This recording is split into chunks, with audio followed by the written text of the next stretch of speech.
Assalamualaikum warahmatullahi wabarakatuh. Hello, good morning everyone. So today we are going to learn chapter 7 ya. Hari ini kita akan mempelajari mengenai bab 7 ya. Silahkan buka buku paket kalian di halaman 131 ya. Silahkan dibuka bukunya. Nah, coba lihat di bagian bawahnya ya.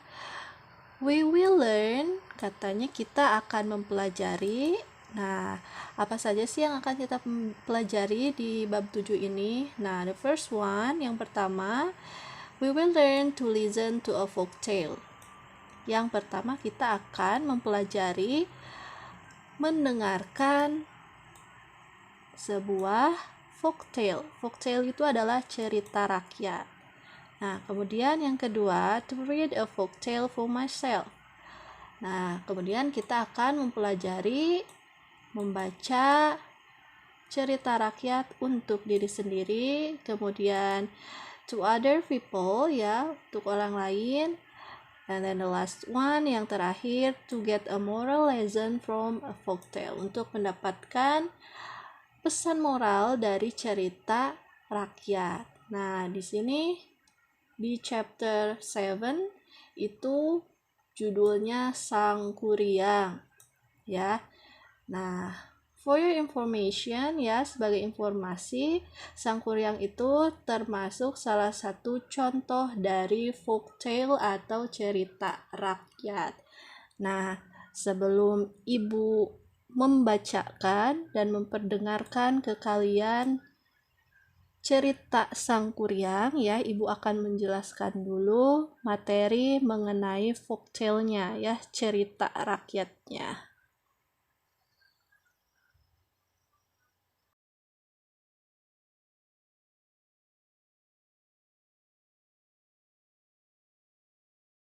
Tadi Ibu sudah membahas mengenai folktale ya, atau cerita rakyat. Nah, cerita rakyat itu termasuk ke dalam narrative text ya.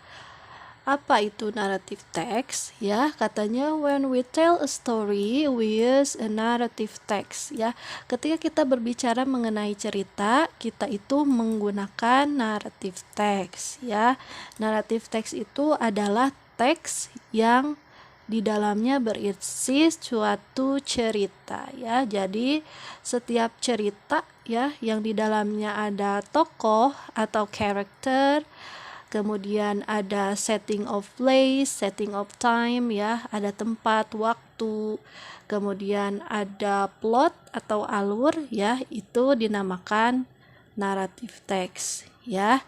Jadi kalau di sana ada tokoh, ada tempat ya, itu disebut teks naratif.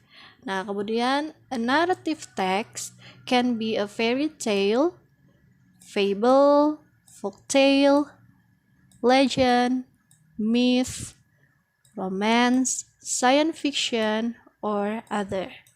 Nah, katanya sebuah naratif teks ya, itu bisa berupa atau jenis-jenisnya adalah yang pertama fairy tale. Nah, fairy tale itu maksudnya adalah dongeng yang ada unsur kerajaannya atau peri-perinya ya. Nah, contohnya itu ada Cinderella ya, Snow White ya, Putri Salju dan lain-lain. Kemudian ada yang namanya fable ya, atau cerita binatang. Biasanya si binatang tersebut bisa berbicara dan melakukan kegiatan layaknya manusia ya di cerita tersebut. Nah, contohnya misalkan a lion and a mouse ya. Contohnya misalkan singa dan tikus ya. Atau Tom and Jerry ya. Nah, itu berupa naratif ya. Tom and Jerry itu adalah naratif tapi berupa animasi ya, difilmkan. Nah, kemudian ada folktale yang akan kita pelajari hari ini ya, cerita rakyat. Nah, si cerita rakyat ini contohnya tadi Sang Kuryang, kemudian Malin Kundang dan lain-lain. Kemudian ada yang namanya Legend, ya, bukan Mobile Legend ya. Ini legend di sini adalah maksudnya legenda, ya. Misalkan legenda asal usul terjadinya suatu kota, misalkan the Legend of Surabaya, Legend of Purwakarta, ya, asal usul Purwakarta, asal usul Surabaya, dan lain-lain, ya. Kemudian ada yang namanya myth, ya, atau mitos.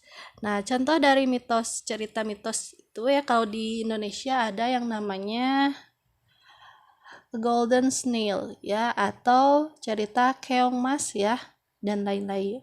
Kemudian romance, ya, cerita-cerita romansa, ya, seperti itu. Seperti contohnya Romeo and Juliet dan lain-lain. Kemudian ada science fiction, ya, itu cerita yang menggabungkan antara fiksi dengan ilmu pengetahuan. Banyak ya contoh-contohnya di film, banyak sekali yang menggabungkan unsur cerita dengan ilmu pengetahuan, ya, dan lain-lain. Nah, kemudian ada the social function, ya, atau fungsi sosial dari sebuah teks naratif, ya. Nah, the social function of narrative text, ya. The first one is to entertain the listeners or readers. Jadi yang pertama itu untuk katanya fungsinya itu menghibur, ya, pendengar atau pembaca, ya. Kemudian yang kedua, to give moral lesson or moral value, untuk memberikan pesan moral, ya. Jadi ketika kita sudah membaca atau mendengarkan suatu cerita, ya, nah ada pesan moral yang dapat kita pelajari atau kita ambil dari cerita tersebut, ya.